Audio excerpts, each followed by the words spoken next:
മറ്റൊരു പ്രധാനപ്പെട്ട വാർത്ത കൂടി വരുന്നുണ്ട്. കണ്ണൂരിൽ റിട്ടയർഡ് മോട്ടോർ വെഹിക്കിൾ ഇൻസ്പെക്ടറുടെ വീട്ടിൽ വിജിലൻസ് റെയ്ഡ്. ഈ ജയറാമിന്റെ മട്ടന്നൂർ കല്ലൂരിലെ വീട്ടിലാണ് റെയ്ഡ് നടക്കുന്നത്. അരുൺ, തലശ്ശേരി സബ് ആർ.ടി ഓഫീസിലെ കൈക്കൂലി കേസുമായി ബന്ധപ്പെട്ടാണ് ഈ റെയ്ഡ് എന്നാണ് മനസ്സിലാക്കുന്നത്. എന്താണ് ഇതുമായി ബന്ധപ്പെട്ട് പോലീസിന്റെ ഭാഷ്യം?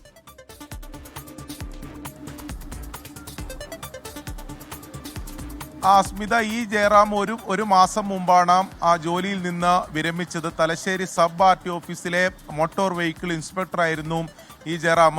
ആ ജോലിയിൽ ഉള്ള സമയത്തുള്ള ഒരു കൈക്കൂലി പരാതി നമുക്കിപ്പോൾ പ്രാഥമികമായി ലഭിക്കുന്ന വിജിലൻസിൽ നിന്ന് ലഭിക്കുന്ന വിവരമനുസരിച്ച് ഒരു കോഴിക്കോട് സ്വദേശി നൽകിയിട്ടുള്ള ആ പരാതിയിലാണ് വിജിലൻസിന്റെ അന്വേഷണം നടന്നു വരുന്നത്. അന്വേഷണത്തിന്റെ ഭാഗമായാണ് ഇപ്പോൾ ഈ ഉദ്യോഗസ്ഥന്റെ റിട്ടയർഡ് മോട്ടോർ വെഹിക്കിൾ ഇൻസ്പെക്ടറായിരുന്ന ഈ ജയറാമിന്റെ മട്ടന്നൂർ കല്ലൂരിലെ വീട്ടിൽ ഇപ്പോൾ വിജിലൻസ് റെയ്ഡ് നടത്തിക്കൊണ്ടിരിക്കുന്നത്. ഇപ്പോഴും ആ റെയ്ഡ് പൂർത്തിയായിട്ടില്ല.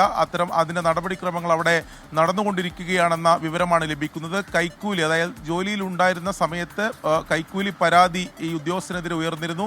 ആ പരാതിയുമായി ബന്ധപ്പെട്ട അന്വേഷണത്തിന്റെ ഭാഗമായാണ് ഈ റെയ്ഡ് നടക്കുന്നത്. ഈ റെയ്ഡ് പൂർത്തിയായതിനു ശേഷം മാത്രമേ അതിന്റെ കൂടുതൽ വിശദാംശങ്ങൾ ലഭ്യമാകുകയുള്ളൂ.